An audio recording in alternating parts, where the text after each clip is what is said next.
nombre es Brenda Lara, soy responsable del área comercial en nuestro sector Food and Feed. Para mí es un placer tenerlos a cada uno de ustedes, colegas, amigos, clientes. Nos da gusto tenerlos en este primer formato de webinar con el nombre Microbiología en Acción, enfocado a la industria alimentaria.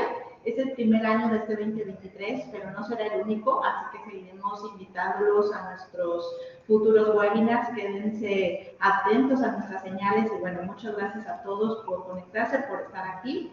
Y bueno, a continuación antes de comenzar, vamos a dar una pequeña introducción de quién es AGQ, qué hacemos, en dónde estamos ubicados y después ya daremos inicio a nuestro webinar como tal.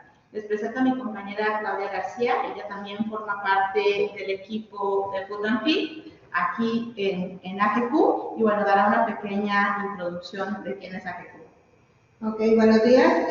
Como ya lo mencionó mi compañera Brenda Lara, me presento, soy Claudia García, también formo parte del equipo Food and Feed y estamos aquí apoyando para lo del webinar.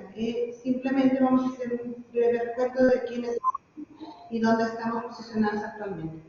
Entonces, voy a compartir en este momento una pequeña presentación sobre la información que les voy a mencionar.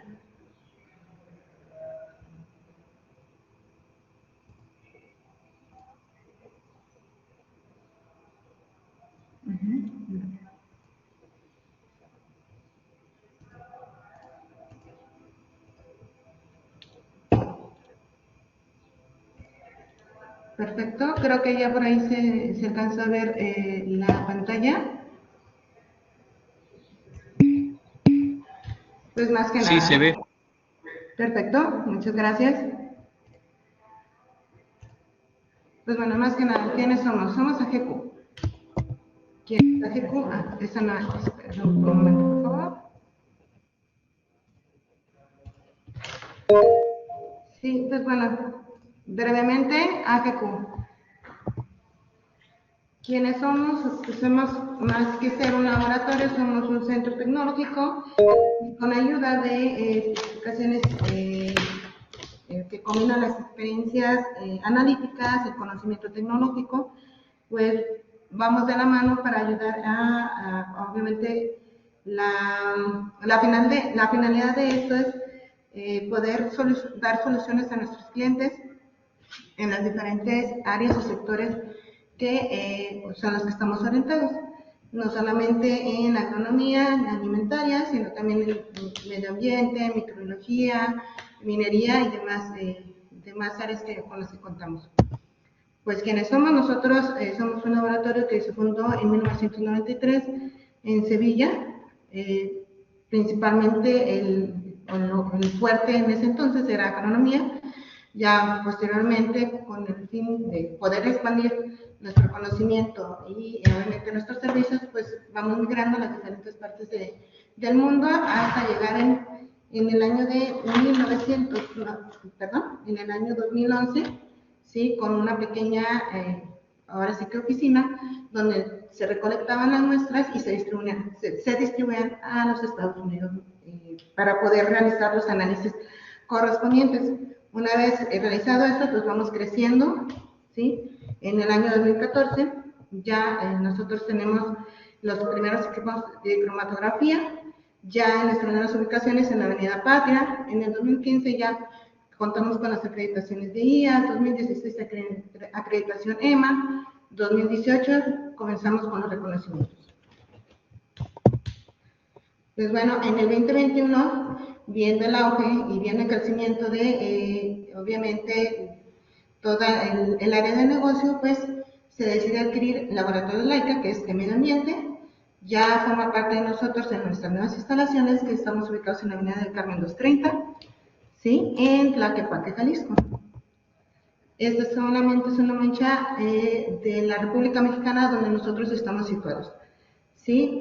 Nosotros solamente contamos con un solo laboratorio en México, que estamos ubicados en Guadalajara, Tlaquepaque, Jalisco para ser preciso, pero también tenemos oficinas tanto en Michoacán como en Baja California para, obviamente, recolección también de muestras. Asimismo, También tenemos comerciales en varias partes de la República donde precisamente nos apoyamos o vemos dónde hay más áreas de oportunidad para poder seguir creciendo en el área de, pues ahora sí que recolección de muestras y apoyo a precisamente al cliente. Ok, pues bueno, nosotros aparte, como les había mencionado en un principio, pues no solamente somos un laboratorio orientado al área de agronomía, estamos orientados también al área de medio ambiente, meteorología, alimentos y seguimos creciendo. Siempre vamos innovando para poder ofrecerle al cliente una de las mejores, pues, el mejor servicio que él se merece. Pues, ¿cuáles son nuestras ventajas? Pues tenemos diferentes tipos de acreditaciones, no solamente IAS, también EMA, que a final de cuentas están regidas entre la 17025. Tenemos el mayor número de moléculas analizadas en RP, sí, que son más de 618. Y obviamente, pues somos pues, número uno que cumple con los impuestos para poder, ahora sí que exportar productos, ahora sí que al mercado extranjero. Como ya mencionaba, acreditaciones y autorizaciones nos avalan, ¿sí? No solamente EMA, sino IAS, ENAC, y esto obviamente nos ayuda a posicionarnos para ser uno de los mejores laboratorios y ofrecerles un mejor servicio. Actualmente nuestras instalaciones, y este es un breve video.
Ok, pues como lo mencionamos anteriormente, pues bueno, vamos a lo que venimos. Vamos a presentar realmente a nuestra ponente. Ella es licenciada en química, ¿sí? Es Roxana Jacqueline, por favor. Hola, buenas tardes. Ok, pues ella es del Centro Universitario de Ciencias Exactas e Ingeniería, CUSEI, de la máxima casa de estudios superior. Pues tiene más de 10 años de experiencia en el rama de microbiología y pues obviamente ha trabajado o ha laborado en distintos laboratorios en el área de microbiología, no solamente como signataria, que eso es un plus aparte de, pues sino también como jefa de una analítica y obviamente en este preciso momento es nuestra jefa de laboratorio de microbiología, tanto del área de medio ambiente como de alimentaria. ¿Sí? Entonces, te dejamos para que nos hagan la presentación.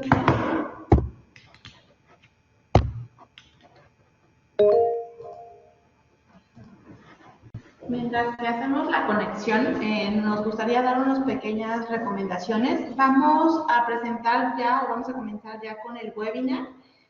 Roxana tiene poco acceso a las preguntas, no se ven de manera visual, pero las estaremos atendiendo. Les pedimos que si tienen alguna duda, las vayan escribiendo en el chat y nosotros vamos a ir recopilando cada una de sus dudas y al final, en función de los tiempos, verificamos si leemos algunas aquí o si no, les daremos respuesta a cada uno de ustedes, ya sea por correo electrónico o bien a través de una llamada o inclusive de una reunión. El video que vieron son de nuestras nuevas instalaciones, ahora es una pequeña introducción, pero el laboratorio está abierto para cada uno de ustedes. Pónganse en contacto, al final vamos a dar nuestros datos, ya sea de Claudia o míos, para las puertas del laboratorio están abiertas y con todo gusto los podemos recibir por acá.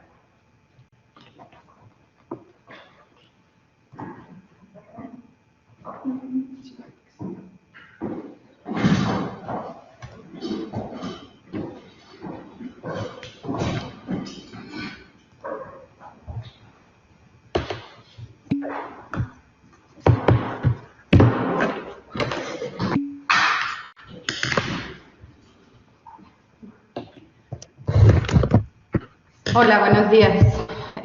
Pues bueno, un gusto estar en esta exposición y pues vamos a comenzar con lo que viene siendo conceptos básicos de microbiología y algunos científicos y aportaciones a esta rama. Pues bien, ¿qué es la microbiología? Es una disciplina de la ciencia biológica que se preocupa primeramente por el estudio de todo aquello que nosotros no podemos ver a simple vista, como son microorganismos, virus, microbios o formas de vida microscópicas. La palabra microbiología se deriva del griego en tres palabras que son micros, que significa pequeño, bios, vida, y logos, ciencia. Roxana, oculta la barra que tienes ahí en el medio que pone dejar de compartir. Hay un botoncito que pone ocultar. Dale a ocultar. Listo. Ahí, Listo. perfecto. ¿Nos vemos bien? Ok. Bueno, uno de los científicos más importantes en el área de microbiología fue Anton van Leeuwenhoek, quien fue considerado como el padre de la microbiología antigua.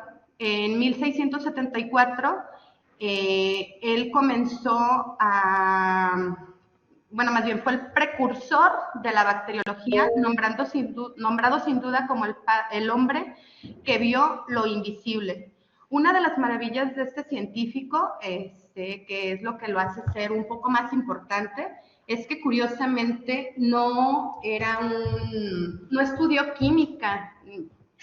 Él se hizo científico gracias a su capacidad de imaginar, investigar y descubrir. Esto fue lo que lo llevó a dar buenas aportaciones a microbiología y pues a dar un crecimiento a toda la humanidad. Gracias a su trabajo y dedicación logró aportar pues lo siguiente.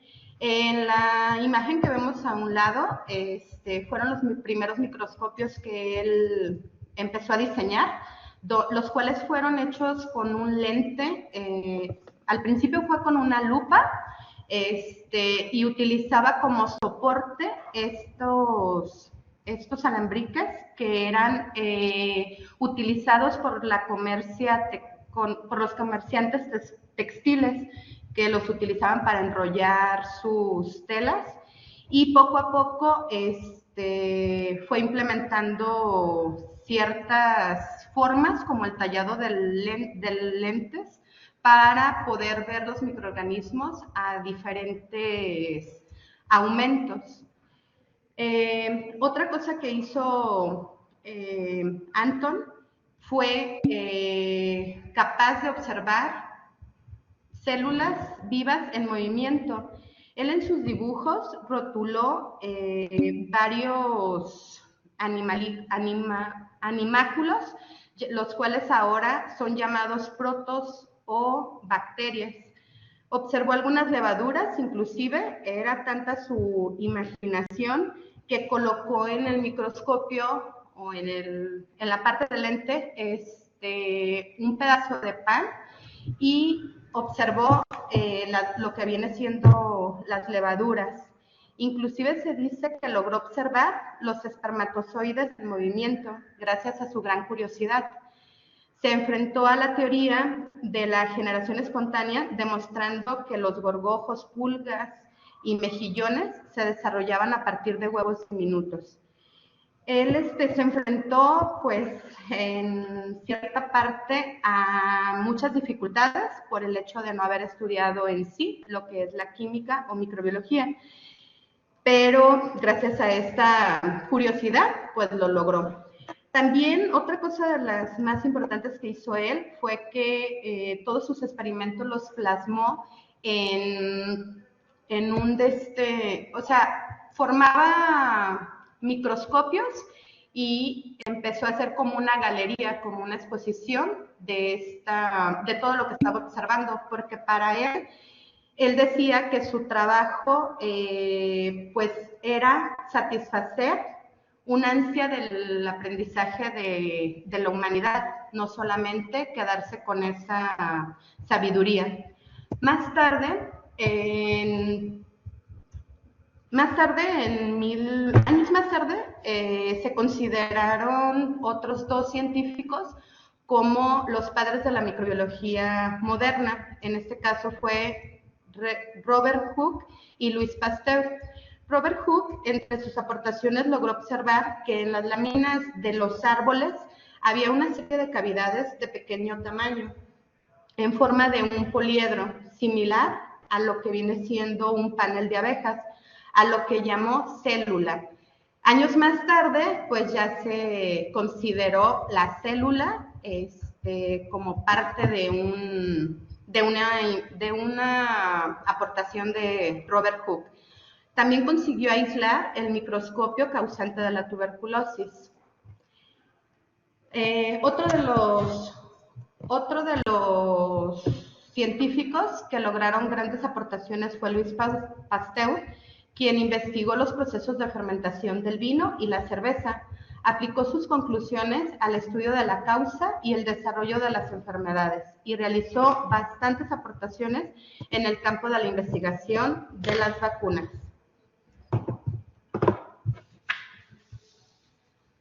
Ahora bien, vamos a ver qué son los microorganismos.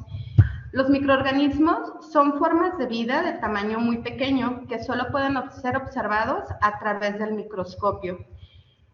Ahora bien, los microorganismos se clasifican en dos partes, una que son con organización celular y otra sin organización celular, y otra con organización celular.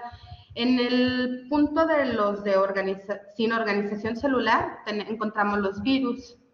En la clasificación de organización celular tenemos procariotas como las bacterias, eucariotas que a su vez se dividen como unicelulares y pluricelulares. Los unicelulares tenemos, por ejemplo, las algas, los protozoos o las levaduras, y en la parte de las eucariotas pluricelulares tenemos los hongos. ¿Cuál es la diferencia entre los organismos unicelulares y pluricelulares? Pues bien, los unicelulares se llaman así porque solo tienen una célula, pueden ser del grupo procariota y también eucariota, su tamaño es muy pequeño y lo más importante, su hábitat es muy resistente a temperaturas extremas y no forman estructuras complejas. Aquí les puse algunos ejemplos de los tipos de bacterias unicelulares que tenemos. Y que eso lo vamos a ver un poquito más adelante de cómo se llaman estas bacterias. Y los pluricelulares, la diferencia es que tienen dos o más células, son de la familia del grupo eucariota, son de tamaños más grandes y su hábitat puede ser variable, sin embargo no resisten temperaturas muy altas y su estructura son muy más complejas. En este caso están, por ejemplo, los hongos. Ok, la célula eucariota es aquella célula que posee un núcleo celular bien delimitado y ahí alberga el material genético que es el ADN y es protegido por esta célula. En cambio, la célula procariota son aquellas que no tienen un núcleo definido, por lo que el ADN se encuentra en el citoplasma. Un ejemplo claro de este tipo de células son las bacterias, las cuales su reproducción es mediante una fisión binaria. ¿Esto qué significa? Es un proceso simple por el cual la célula madre se divide, dando lugar a otras dos células hijas, a las cuales les portan las réplicas exactas del ADN materno, y estas a su vez se van replicando. Cabe mencionar que la replicación de las bacterias es un crecimiento logarítmico y se reproducen cada 20 minutos. Ahora bien, veamos los tamaños de los microorganismos. En esta imagen les estoy poniendo el tamaño aproximado de un virus, que es de 10 a 30 nanómetros, el cual, por lo diminuto de su tamaño, solamente se logran observar en microscopios ópticos y electrónicos, dando mejor resolución para su observación en los electrónicos, por su aumento que les han dado estos microscopios. El tamaño de una bacteria es de 0.5 a 3 micrómetros y el tamaño de un núcleo como célula eucariota es más de 5 micrómetros. Estos microorganismos se pueden observar fácilmente en un microscopio óptico utilizando un objetivo de inmersión de 100x, que son los aumentos. Para realizar este tipo de observaciones, lo que nosotros como en el área de microbiología realizamos es lo que vienen siendo tinciones a Gram o fijaciones que es la preparación de las muestras para poder observarlas fácilmente. Y utilizamos un aceite de inmersión para poderlo observar mejor y enfocarlo. Ahora bien, la morfología microscópica de los microorganismos es la siguiente. Esto es ya vista en el microscopio. Básicamente se diferencian según su forma. Pueden ser cocos, que son de forma esférica u ovaladas. Estos a su vez se dividen en gram positivos y gram negativos. Un ejemplo de los que más se usan como gram positivos es el Staphylococcus aureus, y un gram negativo es el Gonococcus. En la parte de los bacilos, estos son de forma cilíndrica, pueden ser rectos o curvos y en forma de bastón. También aquí se dividen como gram positivos, que son, un ejemplo de estos es la Listeria monocytogenes, y los bacilos gram negativos como la Escherichia coli y el Salmonella y Pseudomonas aeruginosa, que son de los más usuales en el mercado. Los espirilos es otra de las formas de las bacterias. Estos son en forma de espiral y varían según las vueltas de los espirales. Un ejemplo de estos sería, por ejemplo, el Vibrio cholera. También tienen una morfología macroscópica. La mayoría de las bacterias se multiplican, como lo dijimos, muy rápido, en 20 minutos, y son visibles como colonias cuando se les siembra en medios de cultivos sólidos. A esto me refiero con macroscópicos. Adecuados como son los medios selectivos. Estos medios selectivos lo que tienen son cierto nutriente que facilita o favorece el crecimiento de nuestros microorganismos. También requieren de una incubación y una atmósfera que favorece su desarrollo y sobre todo una temperatura óptima para su crecimiento. ¿A qué voy con esto? No es lo mismo la temperatura que se utiliza para un crecimiento de unas bacterias o unos coliformes, que es a 35 grados, cuando, por ejemplo, los hongos y las levaduras utilizan 25 grados centígrados. ¿Sale? Las formas de las colonias pueden ser tanto circulares, irregulares, onduladas, lisas, pueden ser planas, convexas. Y esto a nosotros como personal de microbiología nos da facilidad para el conteo de estos microorganismos. Continuando, las ramas de la microbiología, pues esta se divide en cuatro, es una rama muy amplia, se divide en cuatro, se clasifica en cuatro apartados como para un mejor estudio. Estos son la parasitología, que es una rama de la biología que estudia el fenómeno del parasitismo, el cual se produce cuando un individuo vive a expensas de otro al que pueda perjudicar. ¿Y qué son estos parásitos? Provienen del griego y significa para, que están junto a, y sitios que se alojan en la comida. Son seres vivos que durante parte o totalidad de su existencia se alojan y se alimentan a expensas de nosotros como seres vivos, por lo general de distinta especie y de mayor tamaño. Los factores que influyen para la formación de estos parásitos es, pues, la mala higiene, tanto personal como colectiva, la deficiencia provisional de agua potable, saneamiento inadecuado, contacto con los animales, carencias nutricionales, condiciones laborales inadecuadas y condiciones ambientales. Otra de las ramas es la micología, que es la ciencia que se dedica al estudio del comportamiento de la flora y la fauna, así como la investigación de un catálogo de hongos o setas para su uso comestible.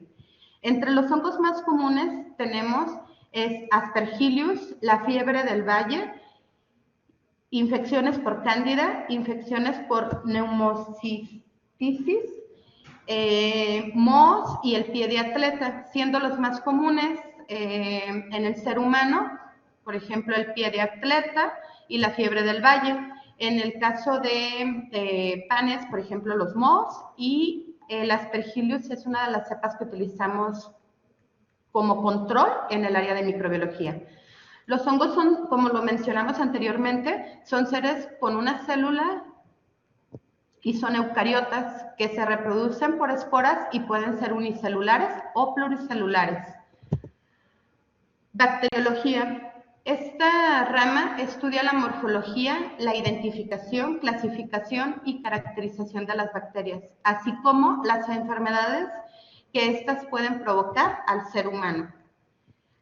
Virología es otra de las ramas, es quien estudia los virus y las enfermedades que estos generan. Los virus son agentes infecciosos que solo pueden replicarse dentro de las células de otros organismos y son capaces de infectar a todo tipo de organismos, desde personas, animales o plantas.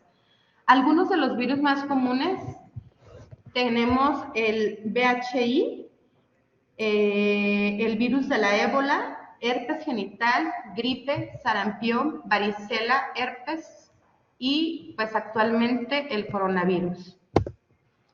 Ahora bien, comenzamos con la parte de microbiología de alimentos. ¿Qué es microbiología de alimentos? Es la rama de la microbiología que se ocupa del estudio de los microorganismos que pueden afectar la calidad sanitaria de los alimentos y del agua. El área de la microbiología de los alimentos es muy vasta y compleja, pues incluye además las características generales de estos microorganismos, como su ecología, su resistencia al medio ambiente, capacidad de sobrevivir y desarrollarse en los alimentos, así como las consecuencias de este desarrollo y los factores que influyen durante este proceso. Algunas de las definiciones importantes son como salud, que es el completo estado físico y mental, que no solamente es la ausencia de una enfermedad. Alimento de buena calidad es aquel que tiene ausencia de microorganismos patógenos y o toxinas, pero además conserva características organolépticas, las cuales son satisfactorias y cumplen con los requisitos necesarios para llegar a la población, frescos, atractivos para el consumidor, sabrosos y digestivos y con capacidad nutricional al máximo nivel. Muestra es la porción o artículo que representa la calidad del todo del que ha sido tomado o procesado. Un alimento tercedero es aquel alimento cuya vida útil es corta y que necesita de refrigeración para su conservación. Un alimento no tercedero es aquel alimento con una vida útil amplia y no requiere refrigeración para su conservación. Los alimentos semielaborados son aquellos que han recibido un tratamiento térmico o no en su elaboración y que necesitan de una cocción para su posterior consumo. La conserva es el alimento que se introduce en un recipiente herméticamente cerrado y es sometido a un proceso de esterilización que asegura una vida útil de entre 6 meses hasta varios años, dependiendo del tipo de alimento y de la intensidad del tratamiento térmico aplicado. Las semiconservas son alimentos parcialmente estabilizados por la adición de sustancias químicas y son envasados en recipientes inalterables que no tienen permeabilidad del agua, ni gases ni microorganismos, que generalmente requieren almacenamiento a bajas temperaturas. Son productos establecidos para un tiempo limitado. Ahora bien, ¿para qué es importante la microbiología en los alimentos? Uno, esto nos sirve para el diseño y aplicación de los puntos críticos de control, que es algo que todas las empresas necesitan llevar a cabo. Es esencial para garantizar la inocuidad de los alimentos en el estudio de brotes de enfermedades asociadas al consumo de estos alimentos. También nos sirve para el diseño y evaluación de técnicas modernas de análisis en el estudio de los procesos que tienen lugar durante el deterioro de estos alimentos. Otro de los puntos es para la fabricación de aquellos que hacen uso de microorganismos. Ahora bien, ¿qué son los criterios microbiológicos en alimentos? Según la FAO,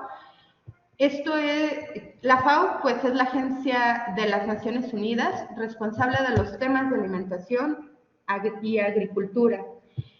Dice que el criterio de la microbiología para un alimento define la aceptabilidad de un producto o lote del alimento y está basado en la ausencia o presencia de patógenos, así como en la cantidad de microorganismos. ¿Para qué necesitamos los criterios microbiológicos? Pues bien, la presencia de ciertos microorganismos en los alimentos puede afectar a la salud pública y la calidad de los productos. Entonces, para esto es muy necesario para evitarlo.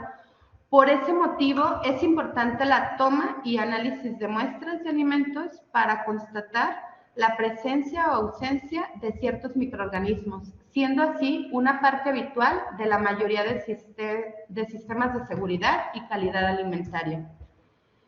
Si bien los usos que se hacen de estas muestras son diversos, como control de procesos en la industria alimentaria o los controles de las autoridades sanitarias, existen unos factores comunes que son esenciales para comprender el funcionamiento estadístico de un criterio microbiológico. Ojo, la presencia de los microorganismos en los alimentos no significa necesariamente un peligro para el consumidor o una calidad inferior del producto, ya que existen algunos alimentos que contienen cargas de bacteria, levaduras, mohos y otros microorganismos que son inocuos para el consumo humano. La mayoría de las bacterias son inofensivas e incluso útiles para originar los sabores y aromas de ciertos alimentos. Por ejemplo, se utilizan lactobacilos en el yogur, tenemos el uso de microorganismos para los quesos, para los embutidos, y estos forman parte de algunos órganos como la flora del intestino, que además de protegerlo, ayudan en sus funciones. Sin embargo, también cabe mencionar que otras bacterias son perjudiciales, ya que provocan alteraciones en los alimentos y los hacen inadecuados para su consumo. Causan la putrefacción de carnes y pescados o leches agrias. Son las denominadas alterantes, que estropean el alimento y limitan con la ayuda de reacciones físico-químicas la vida útil del producto. Aquí, por ejemplo, estoy poniendo unas imágenes de los cárnicos que están contaminadas con clenbuterol. Y en esta imagen estoy poniendo alguna parte de los jitomates que traen una especie de moho, al igual que las fresas. La mayor parte de los alimentos se convierten potencialmente dañinos para el consumidor después de que han sido violados los principios de la higiene, la limpieza, desinfección y durante el proceso de elaboración, transporte y conservación. Aquí, por ejemplo, en la imagen vemos cómo el área de la carnicería pues no está higiénico, no tiene una higiene, y aparte el señor está tomando la carne con sus manos. Si estos alimentos han estado sometidos a condiciones que pudieran haber permitido la llegada de agentes infecciosos, constituyen un gran vehículo para la transmisión de enfermedades. Algunas de las enfermedades transmitidas por presencia de bacterias en los alimentos. Una de las enfermedades más conocidas es la salmonelosis. Esta es adquirida o transmitida por la salmonela. Otra puede ser la intoxicación de escombro. Es la enfermedad producida por alimentos que contienen niveles anormalmente altos de histamina. Estos alimentos se contaminan con ciertas bacterias como el Proteus, por malas condiciones de higiene sobre todo, y una temperatura de almacenamiento alta. Cuando, por ejemplo, esta bacteria debe de manejarse menor a 4 grados centígrados. La temperatura de refrigeración.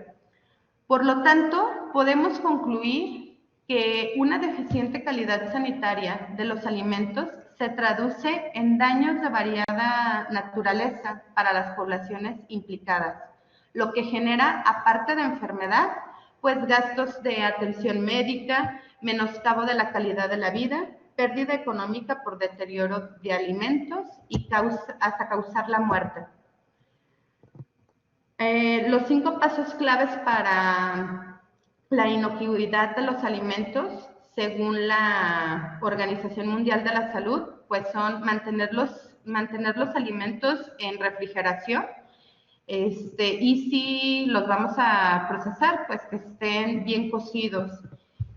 Otro es agua y alimentos seguros.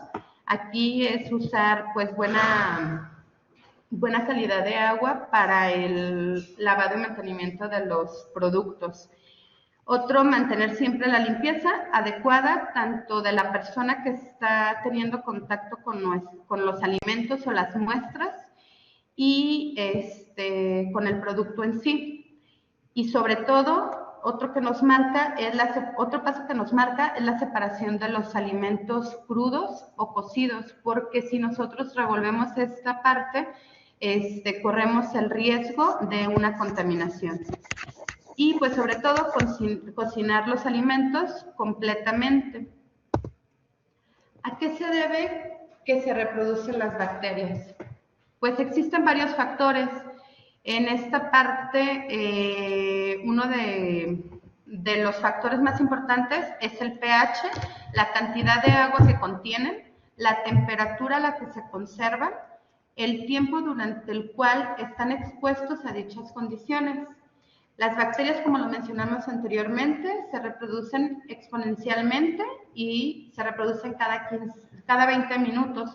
Por lo tanto, cuanto más tiempo pasa, en cuanto más tiempo conservemos este alimento, más probabilidades hay que se contamine. Hay que tener en cuenta que cuando mayor es la calidad del alimento, menor es la opción de que se contamine a través de los microorganismos.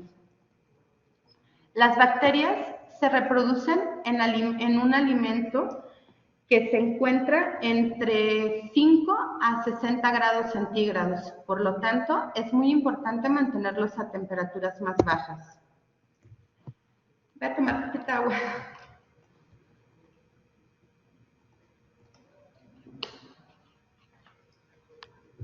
¿Alguien tiene alguna duda hasta el momento?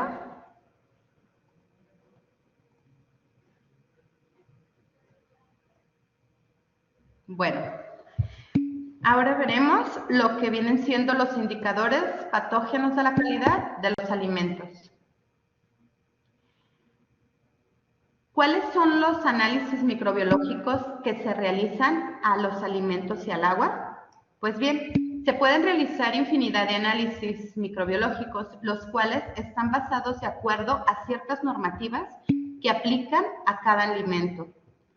Podemos clasificar estos parámetros como indicadores de calidad y como patógenos.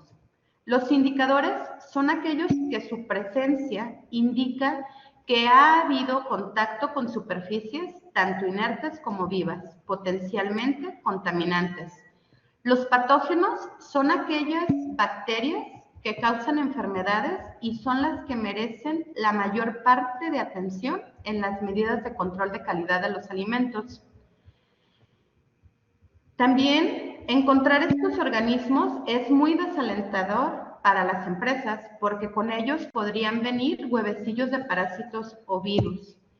Entre las bacterias más usuales o analizadas podemos mencionar las siguientes. En la parte de indicadores tenemos las bacterias mesofílicas, pueden ser aerobias, anaerobias, termofílicas, Pseudomonas aeruginosa, coliformes totales, coliformes fecales, hongos, levaduras y E. coli. Y en la parte de los patógenos tenemos la salmonella, shigella, E. coli, clostridium, Staphylococcus aureus, vibrio cólera y Bacillus cereus, así como la listeria. Algunos de los lugares donde más se encuentra, por ejemplo, el patógeno de la salmonella es en los pollos. La listeria es muy frecuentemente se puede encontrar en lo que vienen siendo drenajes y pues el vibrio, por ejemplo, en los pescados. ¿Cuáles son los alimentos que comúnmente contienen estas bacterias indicadoras? Bueno, ya me adelanté un poquito. Las bacterias indicadoras, pues bien, la E. coli se puede encontrar en carne de res, cruda o poco cocinada, productos frescos, leche, la leche cruda, como recién ordeñada, vaya, los jugos de frutas sin pasteurizar y aguas contaminadas sin un adecuado tratamiento de potabilización. La salmonella, como se los mencioné, puede ser en pollos, que son aves crudas o poco cocinadas, en los huevos, en alimentos elaborados que se dejan a temperatura ambiente durante varias horas. Se encuentran generalmente, las bacterias mesofílicas aerobias se encuentran generalmente en carnes y aves crudas, alimentos elaborados con malas prácticas de higiene o aguas purificadas que generalmente se debe a que los filtros de la purificadora no cuentan con un mantenimiento adecuado a una mala toma de muestra e incluso a recipientes inapropiados para el uso del muestreo. Los hongos y las levaduras se encuentran generalmente en alimentos como pan, cerveza, vinos, cárnicos y quesos. Como lo mencioné anteriormente, no es... puede ser que el que tenga levadura sea benéfico para el producto, ¿no? Como por ejemplo para la cerveza. Los coliformes totales, estos se encuentran ampliamente distribuidos en la naturaleza. Se les puede encontrar en el agua, en el suelo y los vegetales y forman también de la flora intestinal de los seres humanos y los animales. El Staphylococcus aureus se encuentra en alimentos cocinados ricos en proteínas como son jamón cocido, carne y carnes de aves, o en productos de pastelería. De hecho, hay una norma que aplica para los pasteles, y justamente mandan como normativa este análisis. También el estafilococo se encuentra en las ensaladas. La listeria, pues en alimentos refrigerados. Esta se multiplica de forma muy rápida durante el almacenamiento de los alimentos a una temperatura de refrigeración inadecuada. Ahora bien, pasaremos a otro tema que es cómo funciona un laboratorio. Este es el laboratorio actualmente de AGQ, México. Aquí pues están preparando medios, aquí están comenzando con un análisis, uno de los análisis que aquí realizamos, que son huevos del Milton para aguas residuales de medio ambiente. Aquí están ya procesando muestras, observación al microscopio. Aquí en esta parte pues van a inocular salmonela, y en esta otra parte esa fotografía están confirmando coliformes totales. Bueno, ¿cómo funciona un laboratorio? La primera fase es pues el muestreo, ¿verdad? De ahí sigue la recepción de esta muestra. Llegan a recepción y pues ya seguiríamos a la segunda fase, que es la preanalítica. Aquí nos indica el área de recepción si llegaron a una temperatura adecuada. Revisan también si no hubo alguna alteración en el transporte, y ellos le dan pues ya la numeración, el ingreso a esta muestra para después pasar al laboratorio de microbiología. El área de microbiología revisa nuevamente las condiciones de las muestras y procede a generar sus órdenes de trabajo. A su vez, el área técnica comienza a preparar su material de trabajo, llámese esterilización del área, de siembra, preparación de los medios de cultivo y material requerido para un buen análisis de estas muestras. En el área de microbiología, algo que es muy importante es de que todo el material tiene que estar completamente estéril. De ahí, el siguiente paso es la preparación de la muestra. En caso de ser un alimento sólido, lo que hacemos es introducirlo a una bolsa Stomacher. Se pesa generalmente de 10 a 25 gramos, según la técnica que vayamos a emplear, ya sea vaciado en placa, número más probable, o tengamos que hacer algún preenriquecimiento. Aquí lo que hacemos es añadir el medio de cultivo que se requiere emplear de acuerdo al análisis solicitado y lo pasamos al homogenizador peristáltico o Stomacher. Después lo que sigue es el proceso de la muestra. Este se realiza en una campana de flujo laminar o cabina de bioseguridad. También podemos hacerlo en mesas de trabajo con mecheros encendidos, siempre y cuando cuidemos un área estéril de 20 centímetros. Aquí es donde hacemos diluciones seriadas para poder encontrar el microorganismo de interés y sobre todo cumplir con los criterios de conteo del mismo, de acuerdo a las normas establecidas.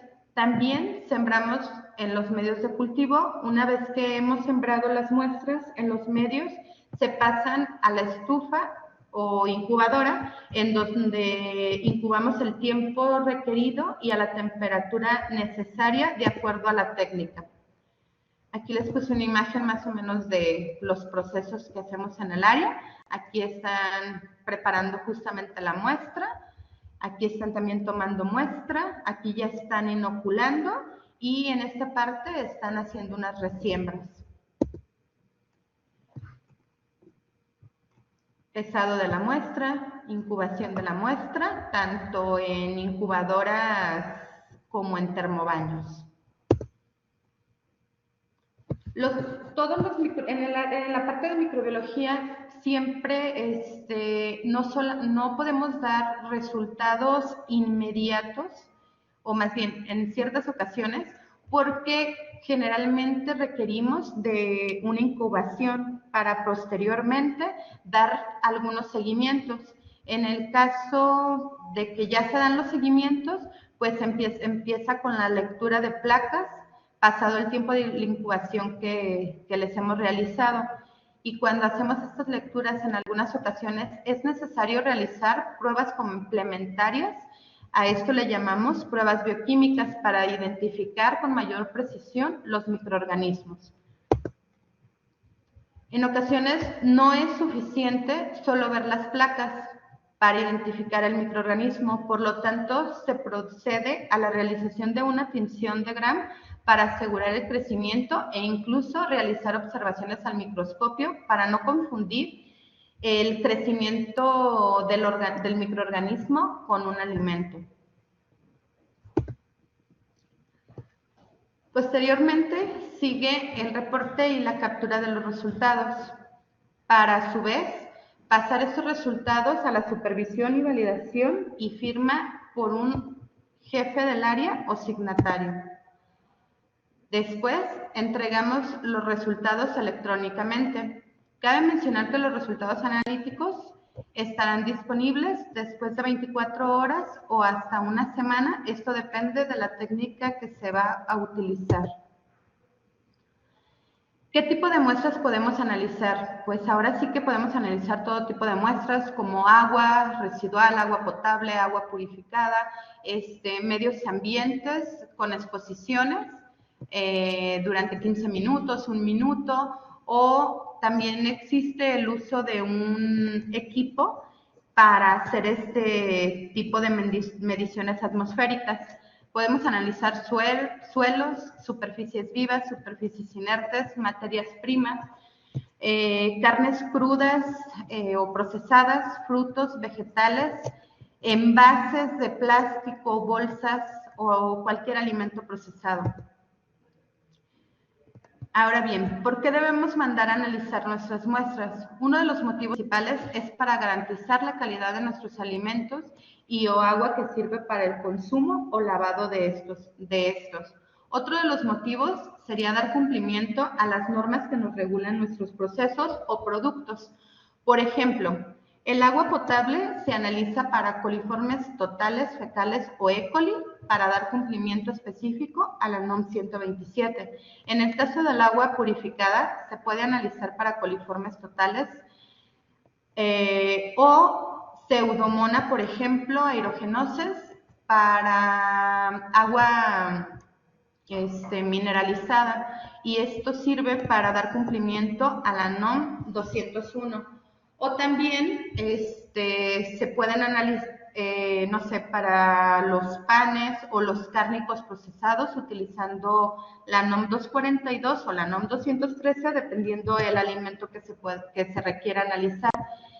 Cabe mencionar que me ha tocado que muchos de nuestros clientes se acercan para preguntar si su muestra cumple con la normativa, ¿no? Aquí sí es importante primero saber si a nuestro alimento que vamos a distribuir o exportar o vender, le aplica alguna de las normas. Si no, pues algo que les comento que es muy importante es comenzar a hacer históricos de los análisis que se les han realizado para comenzar a hacer un estadístico y pues nosotros poder realizar nuestros propios límites a nuestro producto. Eso sí es válido para algunas empresas.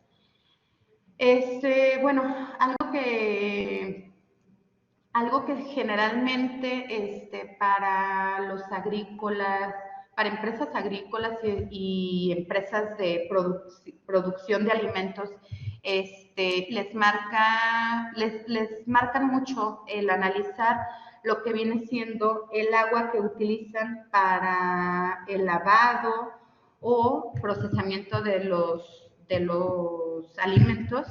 Les regulan la norma 127. Para ello, como ya lo habíamos visto en diapositivas anteriores, pues les piden lo que viene siendo coliformes. Les quería explicar más o menos una de las técnicas que se utiliza, que sí es la más utilizada para agua y para hielo. Es la técnica de coliformes por la NOM 210, el apéndice H. Es donde les puse una imagen donde se inoculan su muestra de agua en una serie de tubos, los cuales contienen caldo lauril. Dependiendo del tipo de agua, se utiliza simple, doble o hasta triple concentración. Se meten a incubar, se revisan a las 48 horas.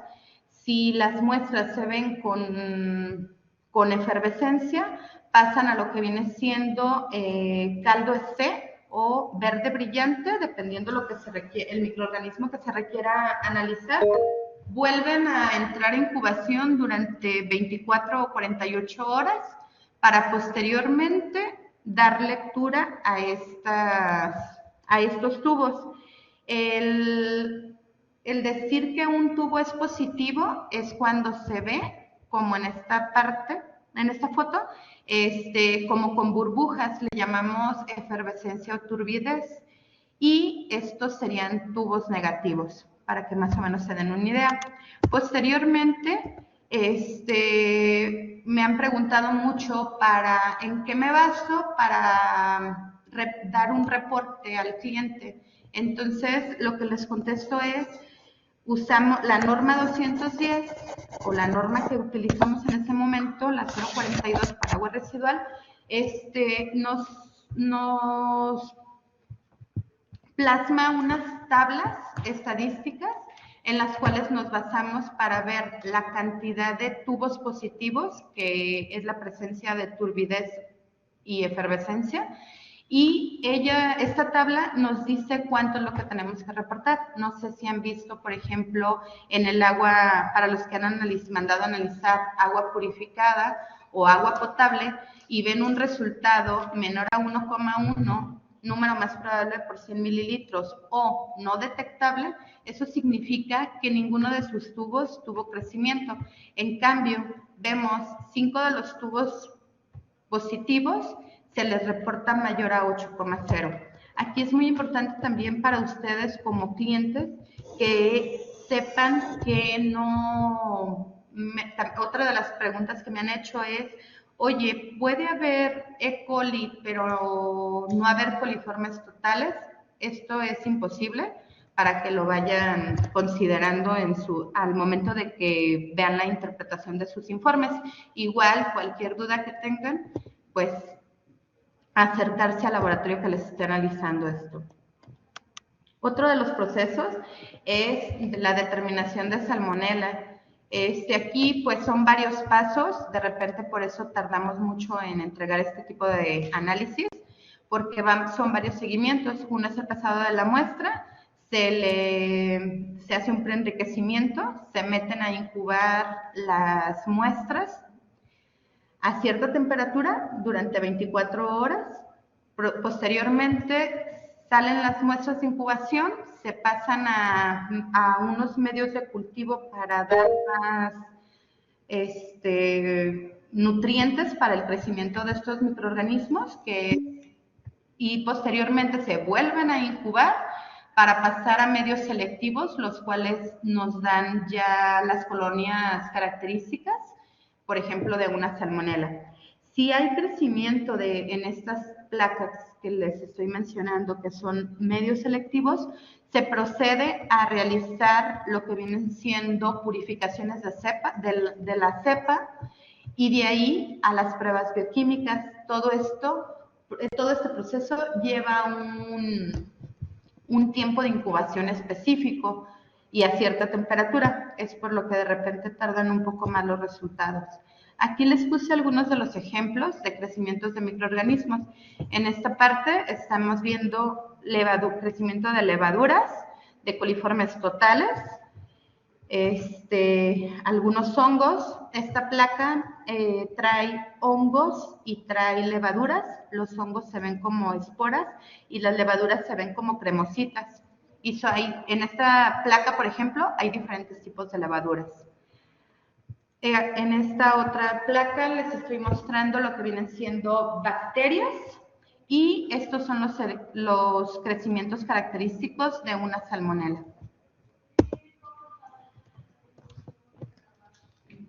¿Alguna duda que tengan hasta el momento o alguna pregunta?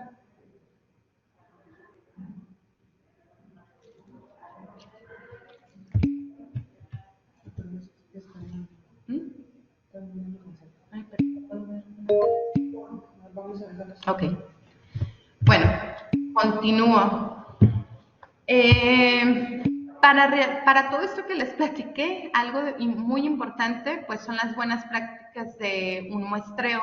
Para esto, sí es importante contar con el material necesario o con el equipo necesario y adecuado para realizar nuestras muestras, que es bata, guantes, cubrebocas, cofia o cubrepelo en algunos casos, material de muestreo, por ejemplo, para el transporte, como hieleras limpias, etiquetas para tener una buena identificación de las muestras, el uso del alcohol al 70% para sanitizar ciertas áreas o incluso estar en constante limpieza de nuestras manos, gel antibacterial en algunos casos, y muy importante tener a la mano al momento de estar realizando el muestreo una bolsa para nuestros desechos.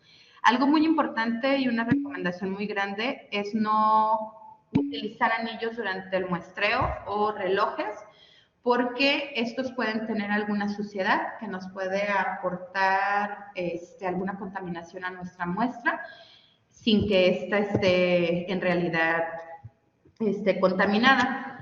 El material de muestreo que se utiliza para garantizar una buena toma de muestra son, por ejemplo, bolsas Whitman.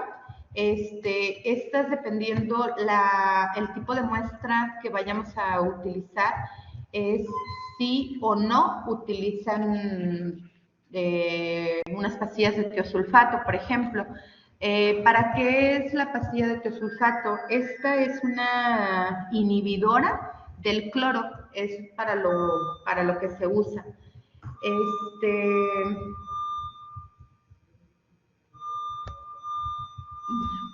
Otro de los materiales de muestreo son los hisopos o esponjas estériles. Estas utilizan un buffer neutralizante o solución salina para poder hacer el muestreo. Las placas con medio de cultivo, estas se utilizan para lo que viene siendo los ambientales, exposiciones ambientales. Y pues, otra vez repito, todo el material que entre en contacto directo con el alimento tiene que estar completamente estéril. La manera correcta de cómo ponernos unos guantes. Lo primero es abrir por la parte superior del empaque, después tomar por la parte doblada y acomodar la mano dentro del guante y tirar hacia arriba. Después tomar el segundo guante por la parte de los dedos con la mano que ya traes enguantada y no tocar la parte doblada como puño o camiseta o camisa con esta mano. Acomodar la mano por enguantar dentro del guante y volver a tirar hacia arriba. Los tipos de muestra, por ejemplo, son agua potable. Esta se toma de la llave o tanque de almacenamiento. Y para esto sí es muy importante que antes de tomar la muestra nos aseguremos de que esté bien esterilizada el área. Y, por ejemplo, si la muestra se va a tomar de un grifo, pues sí es necesario sanitizar bien la llavecita. Y algo que recomendamos mucho es dejar tirar un poco de agua para que se enjuague bien la tubería y poder garantizar un mejor muestreo. Alimentos, pues pueden ser muestras de campo, de proceso de empacado, productos terminados, superficies de maquinarias, tolvas, mesetas, o del personal que esté en contacto con los clientes, con los alimentos, perdón. Se pueden analizar suelos ambientales y diversos tipos de composta y lixiviados. Y pues aquí está lo que les estaba explicando de cómo se tiene que desinfectar el grifo antes de tomar la muestra, que es con una tórula de algodón con alcohol al 70%. Sí, de repente es bueno flamear para garantizar una esterilización más adecuada. Se abre la llave y se deja correr el agua y pues ya posteriormente se toma la muestra y se pasa a una hielera para ser transportada. Y pues el muestreador o la persona que toma la muestra tiene que estar cuidando que la temperatura pues siempre esté adecuada, de preferencia a 4 grados centígrados, entre 4 y 8 grados centígrados creo que es óptimo. Bueno, aquí es por ejemplo cómo muestrean una barra de hielo, de dónde se tiene que muestrear. Lo ideal para este tipo de muestreos es considerar una parte de la parte superior, otra de la media y otra de la inferior para garantizar una buena homogenización de una muestra y pues garantizar un mejor resultado para ustedes. El muestreo de alimento en campo, pues también es muy importante que utilicemos pues nuestros guantes estériles y cuidar siempre 90, o sea, que estar tomando la muestra de diferentes ángulos de nuestro campo donde requiramos tomar la muestra. También se pueden tomar muestreos en líneas de empaque, en las bandas o en las partes que tienen los giros que está agarrando la banda para saber si nosotros como empresa tenemos un buen lavado de estas bandas. Y pues enseguida, pues los muestreos ambientales, que son bueno, primero como cliente tenemos que saber qué es lo que requerimos determinar. Y de ahí, pues ya el laboratorio lleva el material adecuado, depende del microorganismo de su elección para determinar o para analizar, y llevamos este medio selectivo y lo exponemos en el punto que se desee durante 15 minutos aproximadamente. Y pues el muestreo de superficie aquí consiste en utilizar un hisopo, el cual con él se hisopea la parte que se requiera muestrear. Se humedece un poco el hisopo. El hisopado generalmente es en forma de zigzag y posteriormente se mete el hisopo al líquido transportante y también tiene que llevar una refrigeración para garantizar sobre todo que no haya un crecimiento como lo vimos, logarítmico. Así también es como se muestrea la superficie, pero con el uso de una esponja. También es de manera zigzagueada.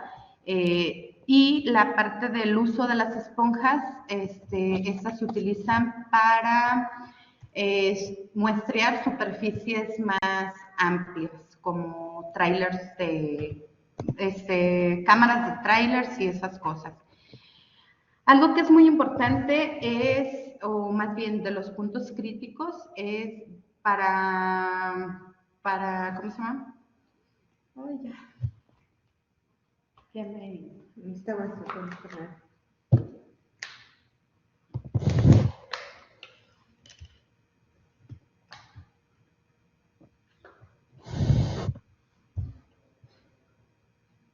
Algo de los puntos críticos más importantes son el manejo adecuado durante el transporte de estas muestras. Hay que cerrar bien las muestras para evitar ciertos derrames, porque como bien lo comenté en un momento, en ocasiones no es de que la muestra esté contaminada, sino una mala toma de muestra. Pues ya sería todo de mi parte. No sé si tengan alguna duda. Ahora ya hemos tomado nota de sus preguntas. Tenemos la programación.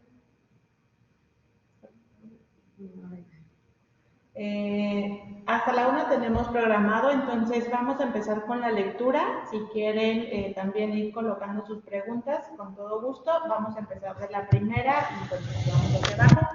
Las que no alcancemos a contestar, bueno, se las estaremos enviando vía directa por correo electrónico. Lo que también es importante mencionar es de que la grabación ha sido guardada y se compartirá más adelante por correo electrónico. Vamos a comenzar con la primera pregunta, Rox. Sí. La primera pregunta que nos hace Germán Olivares es: ¿la giardia a qué grupo pertenece y en qué alimentos es más frecuente? Ok. De hecho, fue una de las diapositivas que les presenté de los microorganismos. Permítanme.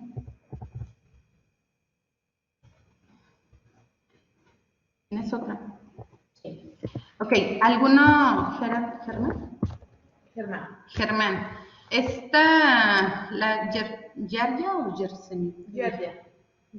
Giardia. Ok, esa te la debo entonces, porque esa no la tengo en mis. Okay. Generalmente está en el agua. Ok, la atendemos, pero la contestamos más electrónico. Marcos Osmail Méndez nos pregunta: patógenos para alimentos en polvo para bebidas.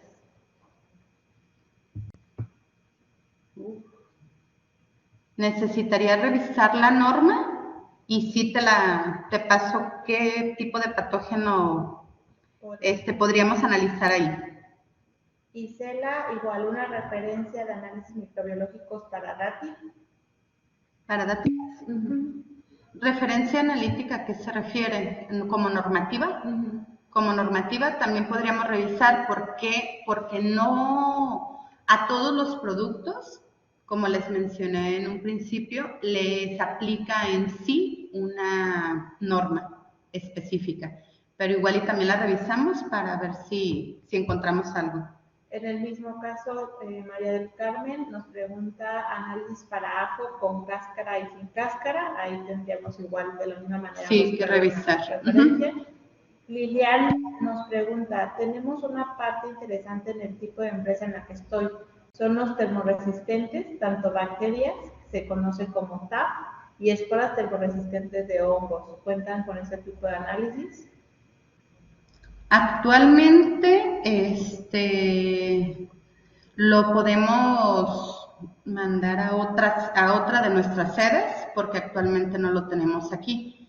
Pero igualito paso la información, esta información se queda Brenda y Claudia con ella para ver qué opciones te pueden dar. En efecto, estamos en un proceso, les comento, de implementación y de amplitud en esta gama analítica de microbiología. Si ustedes tienen un proyecto en específico, lo podríamos revisar para hacer montaje, validación, inclusive acreditación, si es que fuera necesario. Y si no, bueno, tenemos alternativas a través de nuestra red de laboratorios, ya sea locales o internacionales. Pero con todo gusto lo tomamos en cuenta, Liliana.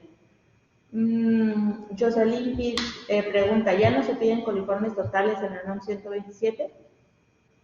Lo que está manejando son coliformes totales, fecales y E. coli en la 1994.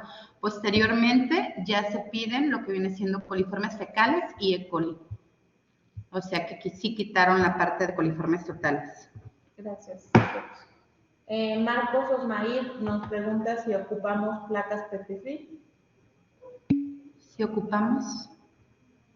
como método rápido, ¿no? Sí, lo puedes utilizar como método rápido, que son las placas 3M. Aquí para qué análisis te gustaría revisar en particular. Actualmente no es, bueno, no lo tenemos en el alcance, como bien comenté, se podría colocar en función de tus necesidades o también darte una oferta con las diferentes sedes. Actualmente solo tenemos el proyecto para métodos tradicionales y no métodos rápidos. Más adelante en una segunda sesión o segunda etapa estaremos considerando métodos rápidos, pero a través de técnicas como el PCR. Métodos como PCR o biología molecular. Pero lo podremos revisar.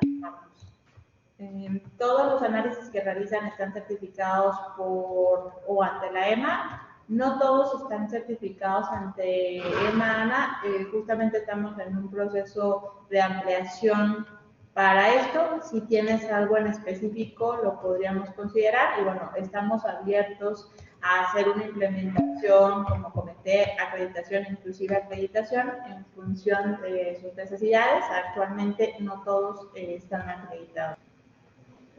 Patógenos en cítricos. Pregunta Gloria. Patógenos en cítricos. ¿O los reviso también? Sí, lo revisamos. Gian Alba nos pregunta, ¿usan la tecnología de sustrato definido para el análisis de E. coli en aguas? Si es no, ¿por qué? ¿De sustrato definido o sustrato como cromogénico? Aquí hay que ver bien a qué te refieres. Ok. Sí, vamos con el siguiente. José Luis Villadiego nos pregunta, ¿cuándo se lee la tabla para el número más probable? ¿No tienes en cuenta la dilución? Claro, claro, tenemos en cuenta la dilución, dependiendo los tubos que salgan positivos. La tabla nos menciona que podemos tomar hacer el análisis en 3-3-3 o 5-5-5, dependiendo las diluciones que hagamos. Se le empieza a aumentar un 0 dependiendo dónde haya caído esta dilución. Por ejemplo, si me quieres mandar un caso más específico, igual y te lo podría explicar. ¿Sí? Gracias, Rox. Felipe Rentería, ¿por qué no están permitidos los guantes de nitrilo? Bueno, más que nada es por la parte de que al momento de que tú realizas un flameo, al momento de esterilizar, puedas correr el riesgo de quemarte. Más que nada va por ahí. Gracias, Rox. Nos pregunta Norma Patricia, ¿en qué norma se basa para el muestreo? Bueno, aquí sí depende de qué tipo de muestreo quieras realizar. Por ejemplo, para la agua potable se usa la referencia analítica 230. Hay para otro tipo de agua que se utiliza la 003. Entonces, sí depende qué es lo que quieran muestrear para poder determinar en qué norma o referencia analítica basarte. También, por ejemplo, para el caso de alimentos, existe una guía de la FAO que nos marca los pasos y cómo hacer un correcto muestreo. Gracias, Rox. No sé, ya Alba nos contestó de que el método Coliler es sustrato definido. ¿Lo usan? Ok. Método actualmente no lo utilizamos.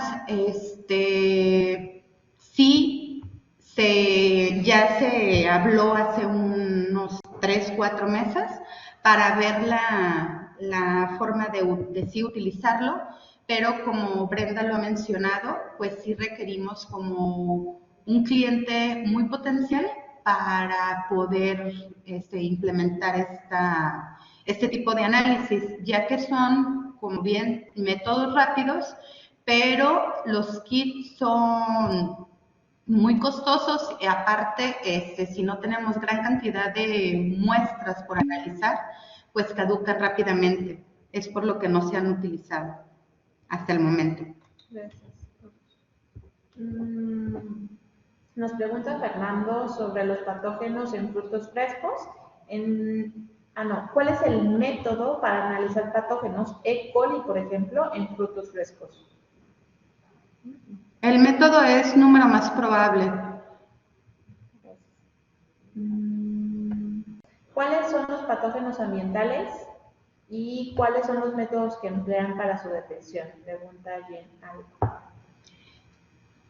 Uno de los patógenos que realizamos es Salmonella, y lo hacemos mediante la NOM 210. Ese es el patógeno que actualmente estamos manejando.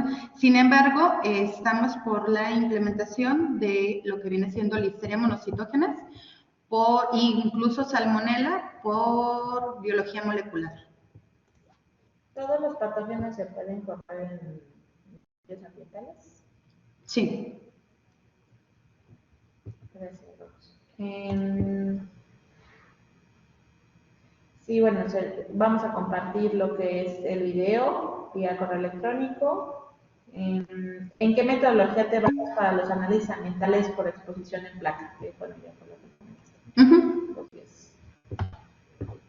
que José Refugio Castillo nos pregunta, en cuanto a la limpieza del laboratorio, para evitar contaminación de las muestras, ¿está considerado como mala práctica el uso de mechudo y franelas? ¿Ustedes qué utilizan? Nosotros lo que utilizamos son gasas estériles para sanitizar las áreas. Lo que, por ejemplo, en la parte de las cabinas de bioseguridad o en las mesetas, lo que hacemos primero es tallar con una esponja, preparamos un jabón, el jabón tiene que ser neutro, tallamos la meseta y posteriormente retiramos con una sanita y desechamos. Ya sabes, de arriba hacia abajo, la limpieza siempre, tratando de barrer las paredes y posteriormente aspergiamos con algún germicida como cuidando, como puede ser, por ejemplo, el alcohol al 70% o cloro al 5%, dependiendo, siempre cuidando que no usarlo durante mucho tiempo para no ejercer resistencia a los microorganismos, o sea, me refiero a estarlo cambiando, y retiramos, lo dejamos actuar 10, 15 minutos, dependiendo del germicida que utilicemos, y ya volvemos a retirar lo excedente con una gasa estéril, es lo que nosotros utilizamos. O algo que utilicé en algún momento, si fueron trapos, pero sí teníamos un trapo en particular para el sanitizado de la cabina de bioseguridad y lo que hacíamos era lavarlo después de sanitizar el área. Lo dejábamos secar, incluso se metía a una esterilización en autoclave. Gracias, Rox.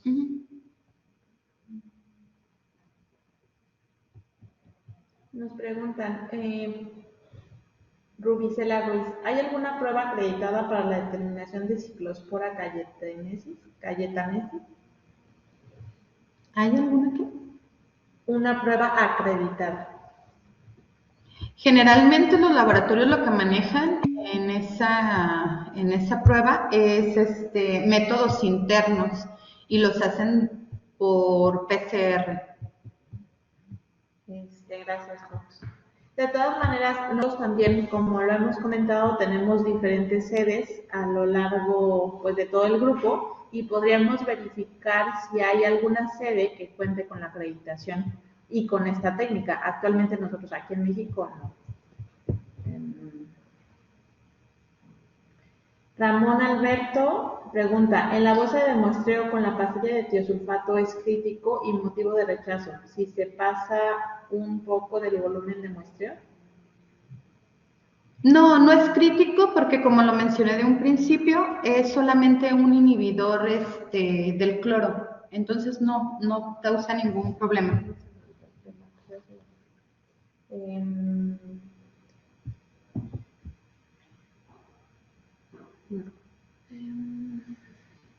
Bueno, el tema de Lupita Quintero, la listeria monocytogenes, ¿en qué lugares se desarrolla con mayor frecuencia o facilidad?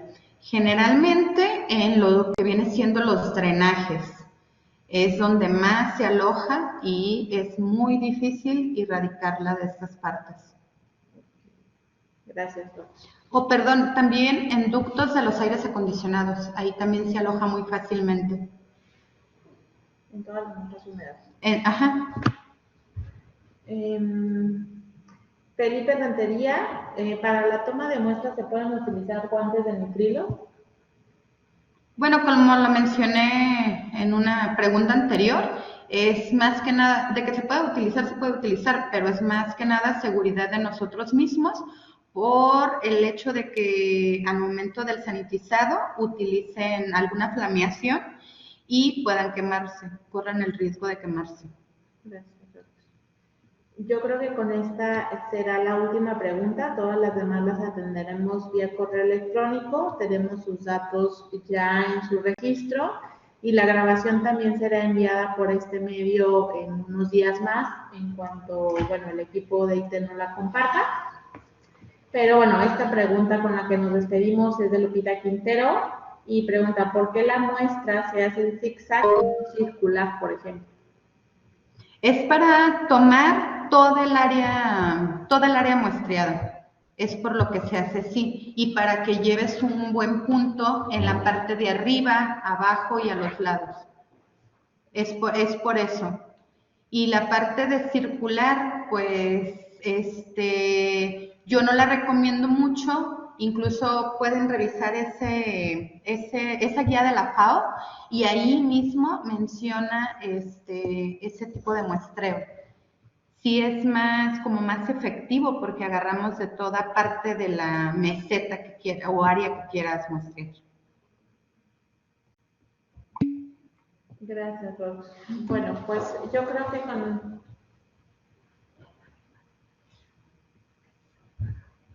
en un momento vamos a concluir. Un segundo.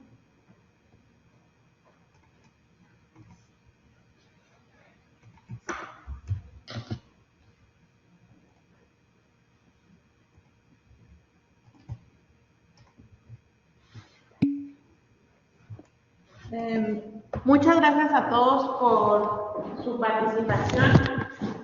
Estamos muy contentos de tenerlos aquí, de que se hayan tomado el tiempo. Cualquier duda que tengan, vamos a enviarles también. Ahorita vamos a publicar nuestros contactos para que se puedan contactar con nosotros.